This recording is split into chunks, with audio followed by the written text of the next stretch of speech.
Two people wake up on the same morning, in the same city, same cost of living, same opportunities, but by the end of their lives, one is financially free, the other is permanently stressed. Now here's the twist. The one who wins earns almost half as much. Let that sink in. This is not about income, this is about behavior. Walk into the first apartment. Big TV on the wall, expensive furniture, closets packed with clothes, kitchen filled with gadgets, barely used. Spare room turned into storage. Looks successful, right? But behind the scenes, credit card balances, zero savings, constant anxiety, living paycheck to paycheck. Now walk into the second apartment. Less stuff, more space. Everything has a purpose, nothing extra. And the person living there, calm, focused, in control. They have over a year of expenses saved. They invest consistently. They sleep without financial fear. Same city, same system, completely different outcomes. So what changed? One thing, they understood a rule that most people ignore. Everything you own is silently charging you, not once, but forever. Let me explain. When you buy something, you think the cost is over. It's not even close. The price tag is just the beginning.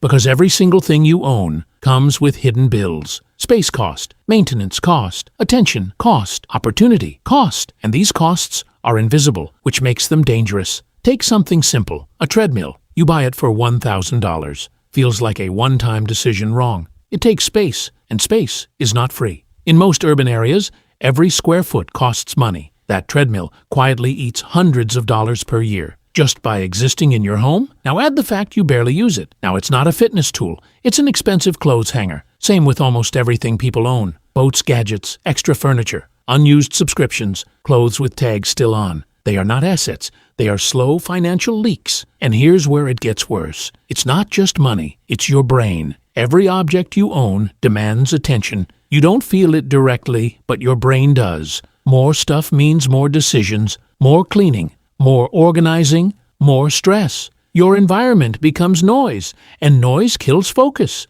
So now, you're not just losing money, you're losing clarity, and clarity is what creates wealth. Now, let's go deeper. Every dollar you lock into stuff is a dollar that cannot grow. That's the real cost. Opportunity cost, that $2,000 purchase, is not $2,000. It's what that $2,000 could become. Invested properly, it could turn into $8,000, $10,000, even more over time. So every unnecessary purchase is not just spending, it's choosing a smaller future. And this is where most people lose the game. Not because they earn too little, but because they leak too much. Now here's the first rule that changes everything. Before you buy anything, calculate cost per use, not price cost per use, because price lies.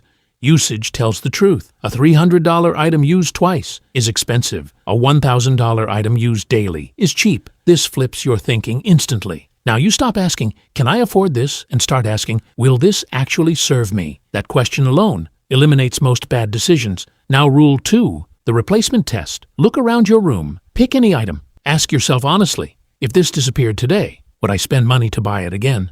If the answer is no, you don't need it. It's just sitting there, taking space, taking energy, taking control. Most people are surrounded by things they wouldn't buy again. That's not ownership, that's clutter. And clutter has a cost. Every unnecessary item is a silent distraction. Multiply that by hundreds. Now, your entire environment is working against you. Minimalists don't just clean. They remove friction from life. Less stuff means fewer decisions. Fewer decisions means more focus. More focus means better outcomes. This is not about being extreme. This is about being intentional. Now, rule 3, never upgrade out of boredom. This one destroys wealth faster than anything. Your phone works, but a new one comes out. Your car runs perfectly, but you want something newer.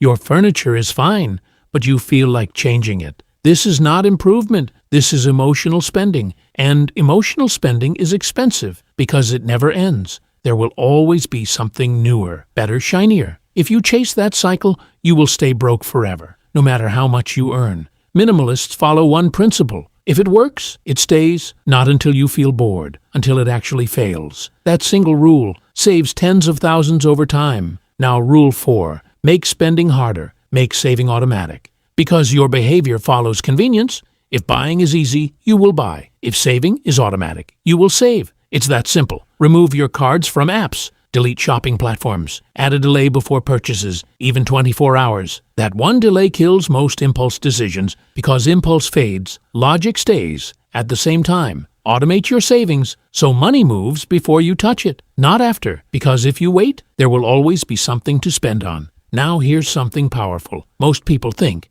discipline creates wealth. Wrong. Systems create wealth. Discipline fails when you're tired. Systems don't. Now, Rule 5. Define enough. This is where high earners get trapped. They never decide what enough looks like, so they keep upgrading. Bigger house, better car, more expensive lifestyle. Income goes up, expenses go up. Result stays the same. Stress. If you don't define enough, you will never feel satisfied because the target keeps moving. Minimalists decide early. This is enough. And once they cross that line, everything extra builds freedom, not lifestyle. That's the difference. One person earns more and becomes richer in lifestyle. The other earns more and becomes richer in options. And options are the real definition of wealth. Not what you own, but what you can choose. Can you leave your job? Can you take a break? Can you say no? If not, you're not free, no matter how much you earn. And this is where everything connects. Less stuff, more control, more savings, more freedom. This is the cycle that builds wealth quietly. No hype, no shortcuts, just clarity. And here's the truth nobody tells you. The reason people overspend is not lack of knowledge. It's lack of security. They buy to feel in control, but it's fake control. Real control comes from margin money. You don't need to spend. That's what creates calm. That's what creates power. And that's what separates those two apartments. Not income, but decisions.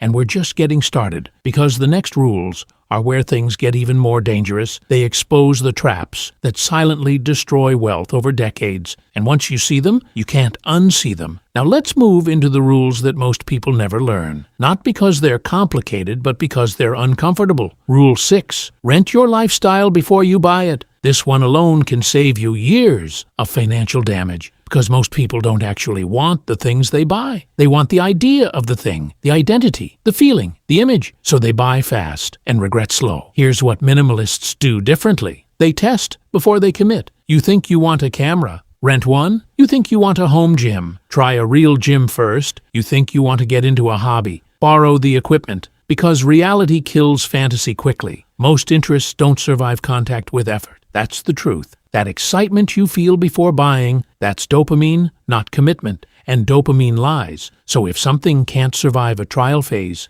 it doesn't deserve a permanent place in your life. Now understand this. Every unused item in your home is evidence of a past version of you, a version that no longer exists. Old hobbies, old goals, old identities. But you're still paying for them in space, in money, in attention. Minimalists don't build museums of who they used to be. They build systems for who they are now. That's power. Now, Rule 7. Understand the multiplier effect because nothing you buy exists alone. Everything connects. Everything expands. You think you're buying one thing. You're not. You're buying an entire ecosystem. You buy a car. Now you have insurance, maintenance, fuel repairs. Parking. You buy a bigger house. Now you have higher bills, more furniture, more maintenance, more cleaning.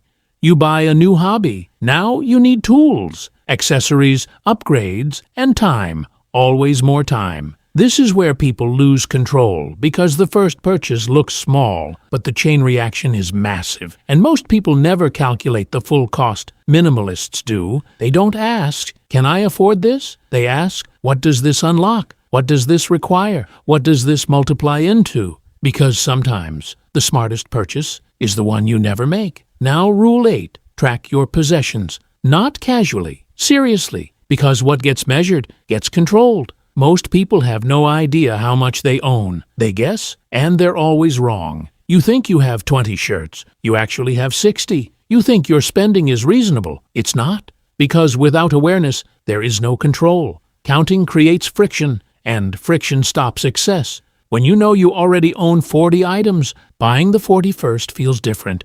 It forces a decision, not an impulse. Minimalists don't rely on memory. They rely on visibility. They create limits. And limits create discipline automatically. Without limits, your lifestyle expands endlessly. With limits, every decision becomes intentional. Now, Rule 9. Wealth is not what you own. It's what you can walk away from. This is where everything flips because society teaches you more equals better. Bigger equals success. But that's not true. The person with the most stuff is often the least free because their life requires constant income, constant maintenance, constant effort. They cannot stop. They cannot pause. They cannot say no. That's not wealth. That's dependence. Real wealth is optionality, the ability to choose, to leave, to rest, to change. And optionality only comes from the gap between what you earn and what you spend. If that gap is small, your life is fragile. If that gap is large, your life is powerful. This is why someone earning $70,000 can be richer than someone earning $200,000, because one controls the gap and the other ignores it. And once you understand this, everything changes. Now every purchase becomes a trade. You're not just buying something, you're giving up future freedom. So the question becomes, is this worth my freedom? Sometimes, yes. Most times, no. Now, Rule 10. Don't declutter once. Design a system that prevents clutter, because most people make the same mistake. They clean everything, feel amazing, then slowly go back to the same habits. Within a year, everything is full again. Why? Because nothing changed. Only the environment changed, not the behavior. Minimalists don't rely on big resets. They rely on small, continuous control, weekly awareness, monthly adjustments, constant filtering. They catch problems early, before they grow. Because removing 3 items per week is easy, removing 300 later is painful, and pain creates procrastination, so they avoid it entirely. Now let's connect everything, because this is where the real transformation happens. There are 2 cycles. One destroys people quietly, the other builds people silently. Cycle 1.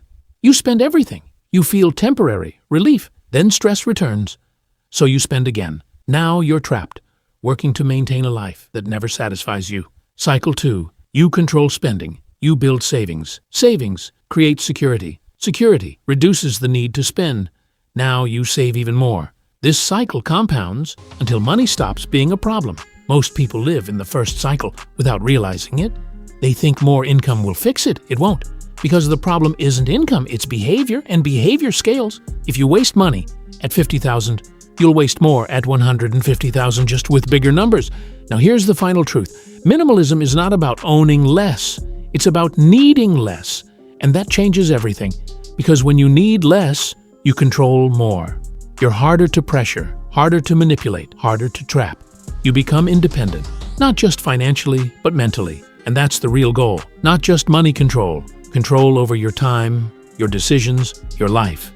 That second department, the one with less stuff, that's not sacrifice, that's strategy, that's someone who understands that freedom is built quietly through small decisions, repeated daily. And the first department, that's not success, that's performance. It looks good, but it's fragile, and deep down, they know it. So now the choice is yours. You can keep upgrading your lifestyle and stay stuck, or you can upgrade your thinking and change everything. Because at the end of the day, you don't get rich by earning more. You get rich by keeping what you earn and using it intentionally. That's the difference. That's the game. And now you see it. So the real question is, what are you going to do next?